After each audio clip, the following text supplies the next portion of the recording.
hard to see, but I wanted you guys to notice, again, the plant community and the specific types of plants of this plant community that you see every day in front of your school.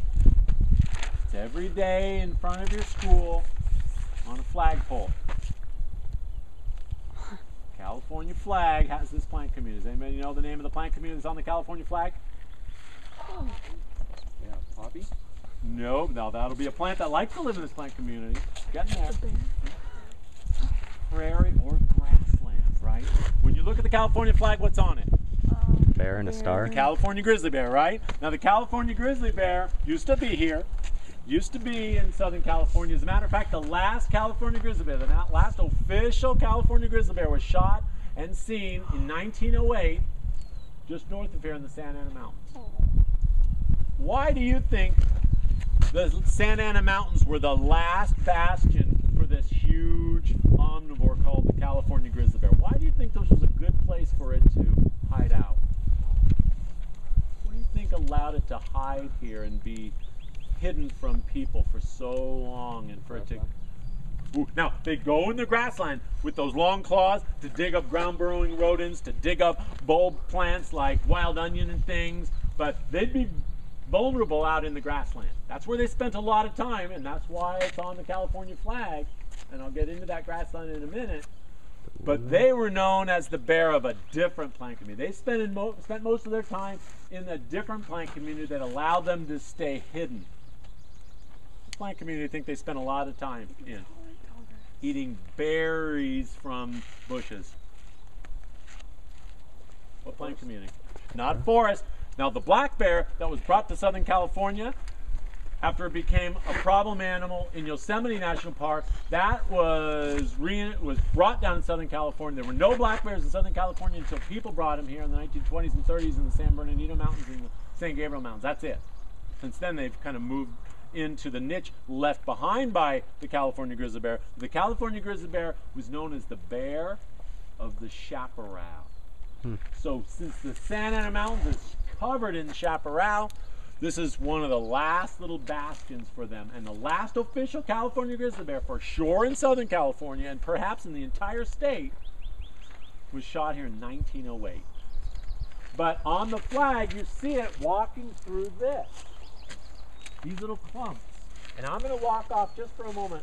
I don't like to do this just because there's so many people visiting here that we really need to keep people on the trail. It's kind of a bummer because I want people to go out and explore and not, must stay on trail, that whole thing. But here, we have to, because tens of thousands of people visit these trails every single year.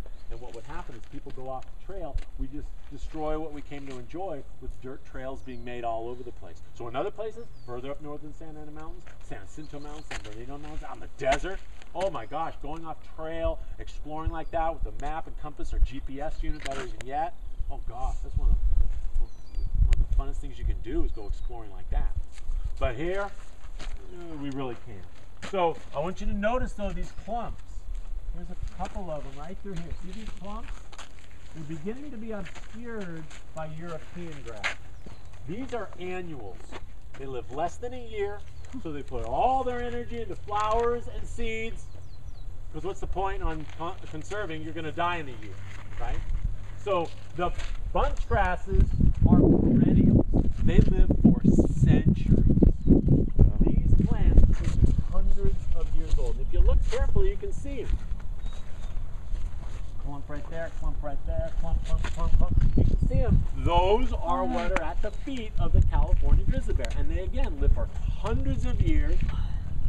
They live that long because they conserve their energy. When it comes time to reproduce, to put up their flowers, they're tiny little flowers. When it's time for those flowers to reproduce, they're tiny little seeds. They put a little bit of energy into reproduction, but they keep most of their energy into the roots and into their bodies so that they can live for many, many years. But the annuals, the Europeans, they live less than a year. Why conserve anything? Let's just do it all now because I'm going to be dead in a year. So here you can see those clumps, and this is what you see on the flag. And this is what we're going to be seeing some of on the Santa Rosa Plateau in the grasslands. This is a meadow grassland. It's a grassland that's small. Someone mentioned the prairie earlier.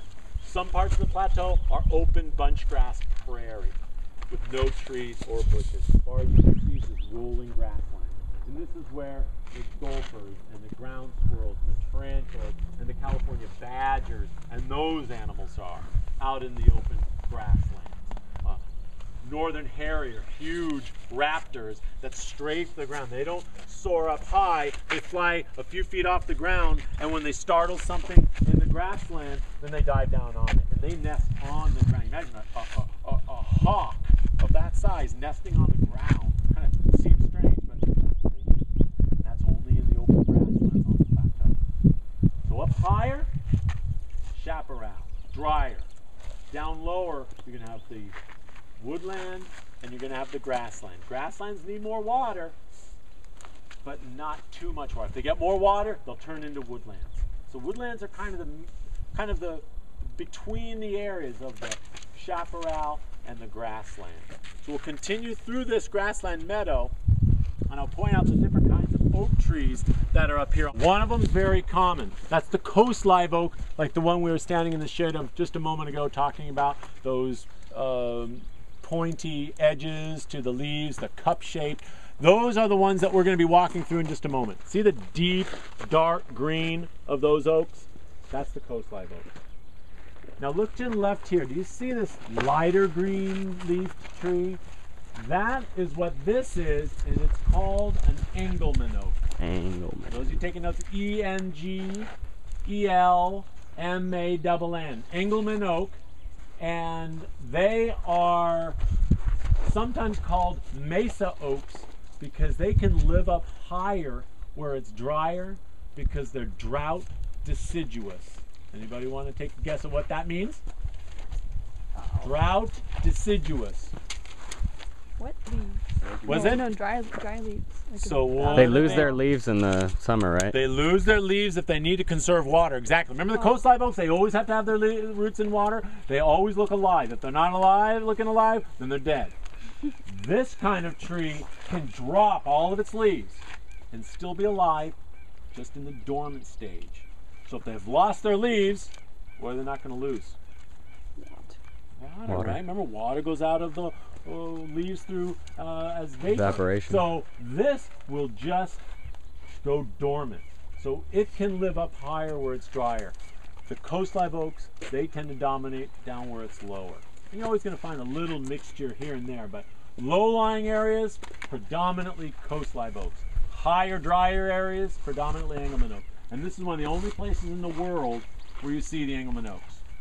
They're in a couple locations in San Diego County and in northern Baja, Mexico, and that's it. It's the only place where you'll find this kind of tree. So people come up here just to see these kinds of trees. And so sometimes you notice it through the color. You'll also notice because there are fewer branches, fewer leaves, and so they're sometimes nicknamed the haunted house trees because they look good in front of a haunted house. So those are the Engelmann. Now, come up a